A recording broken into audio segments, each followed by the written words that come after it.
Welcome back for the fourth session on the classes and objects. Myself Purnima, Assistant Professor in the Department of Computer Science and Engineering. So this is a video lecture on the application development using Python as a part of the fifth semester subject. So let's quickly go through the contents that we will be studying today in this session. The init method, the string method, then we'll see operator overloading and the type based dispatch. So first we'll see what is the init method. So before we start this init method, let's check one of the concept that we have already studied in our previous object oriented languages like the C++ and the Java. So I'll give you an example here. So suppose I have a class with the name test and it has got the three variables A, B, C of type integers. When I create an object of this class test, so by default the variables A, B, C will get the default values as soon as an object is instantiated. Okay, for example, so let me show you with the help of a diagram. So assume that there is a class, okay, called test, right? So there is a class called test and it has got three variables A, B, C, and assume that I have created the object called t, and when I print t dot a, I get the value as 0, and when I print t dot b, then also I'll get the value 0, t dot c. So how does this possible? Because as soon as I create the object t and I'm trying to print the values of a, b, c, I'm getting the values 0, 0, 0. How does this possible? This is possible with the help of a method that we call it as the constructor, isn't it? Okay, try to recall this functionality of the constructor. Whenever an object is instantiated, all the variables associated with the class will get by default the default values. So though that function, special function, we call it as the constructor. Okay, in the same functionality in our Python programming, we have a method called as the init method. Okay, so this init method is the same as the constructor. So the init method, it is actually short for the initialization, and as I said, it is a special method that gets invoked when an object is instantiated. Okay, and if you look at this init method, actually it contains two underscores, two underscores, then the init and two more underscores. So this is a default method that is being provided by the Python programming, and if you want to overwrite it, you can have this definition inside the class. So let's open a Python interpreter which contains the init here. Okay, so now let me remove this already which I have added, and I'll add it now just to check how it has been added. See, this is a function now. Okay, init is a method. Okay, so def underscore init and then underscore, right? And first parameter, as we have seen in the third session, a method which contains always the first parameter, that is the self here. Okay, so I have specified self, then r equals to 0, then minute is equals to 0, comma, second equals to 0.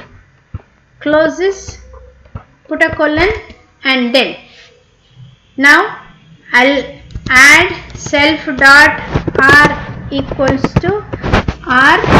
Okay, and then self dot minute is equals to minute, and self dot second is equals to second. So what is that meaning here is we have to provide some initialized values. So that is why, so by default I am providing 0, 0, 0, and same values is being assigned to the three attributes of the class type. Okay, now let's create one object, start equals to time, and using this object I am calling this print underscore time. So let's check the output now, how it behaves. So it says here invalid syntax because I have to specify equal to here. Run this module. Yes. So now if you I'll close this and open a fresh one, so it will be easy for you to understand. Yes. Now see here. Okay, so 0 0 0, right? Okay, 0 0 is being printed. From where it is coming now? So it is coming from the init method. So here the class is, the object is being instantiated. So as soon as it is instantiated, it calls the init method. So we have defined the init method. So in this case r is 0 specified, minute is 0 and second is 0. So that is why it is 0 0 0. Hope you have understood this.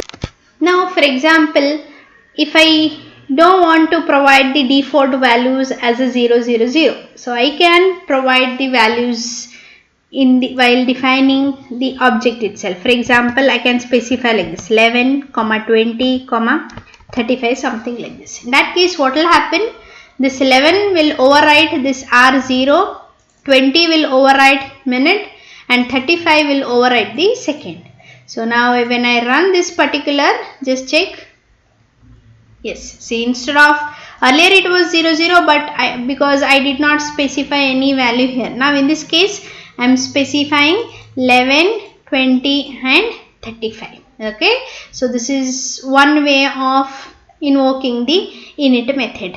Okay, otherwise, okay, so what I'll do is, I don't want to specify the minute and hour. If I specify only one value, so in that case only r value will be overwritten and minute and second will get the 0 0. Suppose if I pass two values, r and minute will get the past values and second will get the 0 value. So this is how it is. And if I don't pass any value, so by default it will be 0 here. Hope it is clear for you. And if you look at this, we have given the name of the parameters to the init method same as the class attributes. So it is a common the practice to give the same name in order to avoid the confusion. So otherwise also I can specify like this, r instead of r, h, instead of minute, m, and instead of second it is s. So in that case I have to remove this, hour, minute, instead of that h, m and s. Now in this case also it works perfectly. So it is just a common practice. It is not compulsion that you have to use the same name. It is just a practice. So why? Because so now if I specify this itself, okay, let me undo this. Yeah. Now if you look at this r is a parameter that is passed to the init method, whereas this r is a attribute in the class type. That is why in order to make the difference between these two, we have to access the class attributes with the self object, self.r. So this is where this pointer comes into picture. So we have studied this pointer in the C++. Same way the self also works as this pointer. So this is what I wanted to highlight, right? So this is on the init method. So as I said earlier, I can pass, I can provide one argument, it overrides the r. Okay, if I provide two arguments, so they override r and minute, and if I provide three arguments, they override all the default values. And if the parameters are actually optional, no need for you to pass the parameters. If you pass, they will be taken into consideration, otherwise the default values will be assigned. So this is on the init method. And the same way we have another special method called as the string method. So this is used to return a string representation of an object. So for that, let's go back to the Python interpreter itself, so it will be more clear. Okay, now in this case, how I am trying to print the time value is by using a function called as the print underscore time, right? So instead of this what do I do is I will define one standard function, that is underscore underscore str, then underscore underscore. That's it. Okay. So in that case, I do not have to call the str method like this. I have to call, in order to print the object, I have to just call the standard print function, that is print, and then I have to pass the object in this case. Okay, so this particular line instantiation will call the init method, and this standard print will call the standard string method. So in this case, now if we check this, so the output looks something like this. Okay, let me check the error here is, yeah, the error is actually, so what did we study? It actually returns. Okay, we should write like this, return the string representation. Okay, so this is what it is. So I should remove this extra.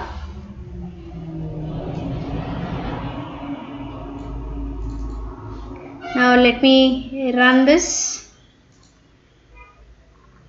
See now, so I could print this value 0 0 0. So I did not use the standard, the other than standard, I did not make use of user defined. Earlier in the previous sessions and all, we have used print underscore time. What it was actually user defined function. Instead of that, I have used this as underscore underscore str.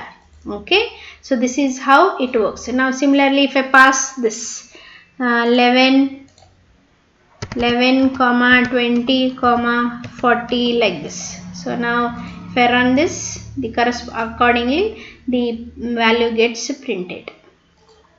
See now, it is 11 20 40. What did I do in this case? Start is an object and I am trying to print the object here. So since I have overwritten here, so the print will call this function which is being defined inside the class type. So this is on the string method. Okay, so that is what is being given. When you print an object, Python invokes the string method. Then next we will see the operator overloading. So in the C++ and the C++ language, we have seen operator overloading, that we can overload the operator, plus operator, minus operator. So that those operator overloading can also be done in our Python programming language. Okay, for example, let's take up the time itself. If you want to add 2 times, okay, simply we might apply a plus operator. So when we apply a plus operator, so what do we want do is, we will define one standard function, that is underscore underscore add. So this is add is for the plus operator. So that is why we can say that the plus operator has been overloaded in our class time. So how it is done here is, for example, if you define a method named 2 underscores add 2 underscore for the time class, so we can use the plus operator on the time objects. So that is how it is done. See now, okay, so seconds self dot time underscore time to integer plus other time to integer. So what we are actually trying to do here is, self is one time object, other is another time object, and we are trying to add these 2 times here. So by overloading the operator, that is plus, right? So now when we have this kind of a definition, we can write like this. Okay, here how we can use it. So start equals to time 9 comma 45 and duration equals to time of 1 comma 35.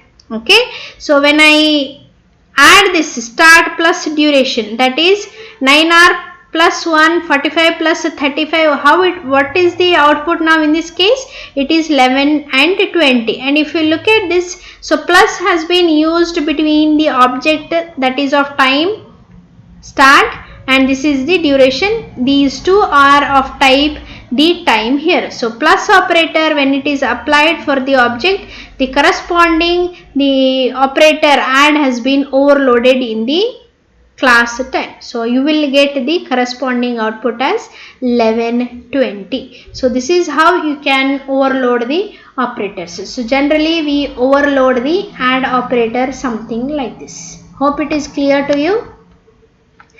As a last topic for today's session, let's check it is on the type based dispatch. Okay, so what we have seen just now, the add function, there are two variations of add functions are there. One is we are trying to add 2 times, the other one is add time. Already there is a time, to that you want to add number of seconds to that.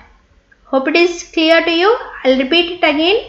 So one function, that is add, which is being overloaded. Plus operator has been overloaded in that. So you have 2 time objects, self and other, 2 objects.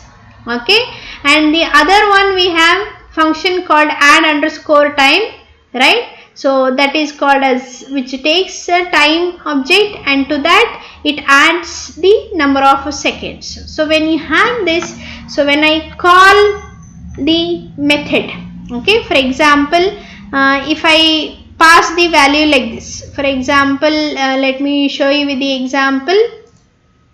Okay, so there is a time called t. So to this I am passing the value, okay, 10 hour, 20 minutes and 30 seconds. So this is one, let me call it as a T1. Okay, and then I'll call T2. So again 1 hour, for example 30 minutes and 10 seconds. So you have these 2 objects, T1 and T2. So when I apply like this, T1 plus T2, so what it is doing? It is adding 2 objects. Now for example, if I do this, T1 plus T2, isn't it? So not T2, so let me write it as T1 plus 10. Okay, already I have written T1 plus T2, and next for a time T1 object, the number of seconds, what is that? T1 has number of seconds as a 30. To this I want to add 10 now. So now if you look at this, so plus in 2 situations it has to work accordingly. So first case, it is trying to add 2 objects, and in the second case it is trying to add what? To a time it is trying to add 1 integer here. So this is possible in case of the operator overloading in Python. Okay, so what the plus operator does is, based on the types, okay, it calls the corresponding function. So in this case, since the plus operator in this case, since it is adding 2 objects, so it calls the add function. Okay, and since here in this case, since I am passing one class object and then the value, integer value I am passing, now in this case plus operator, it calls add underscore time. Okay, so in 2 different contexts the plus operator is working. So this type of a functionality we call it as the type based dispatch. Okay, because just now we have studied that, so plus operator has been overloaded. Okay, but there are 2 contexts in which the plus operator has to be overloaded. So based on the types that it has, it dispatches the corresponding method. So this functionality we call it as the type based dispatch. So hope it is clear to you. Okay, so the built-in function we have used, this example itself you can check. So this function, what it does is, so is instance checks. Okay, so we know that the first parameter is, anyways it is an object. The second parameter we have to understand whether it is an object or it is an integer. So for that we are calling one is instance function. So what it does is, it takes, this is the name of an object and the name of a class, and checks whether this object is of type this class. If it is true, then what do we do is, okay, so we call add underscore time. Otherwise what do we do is, we just call the increment function. So this is how we, okay, use the method of type based dispatch. Okay, so that is what is being given here. The built-in function is instance, takes a value, and a class object, and returns true if the value is an instance of the class. Okay, otherwise, if other is a time object, so then underscore add underscore invokes the add type. So this type of the operation we call it as the type based operation, type based dispatch, because it dispatches the computation to different methods based on the type of the argument. Okay, so here are some of the examples that we use the plus operator.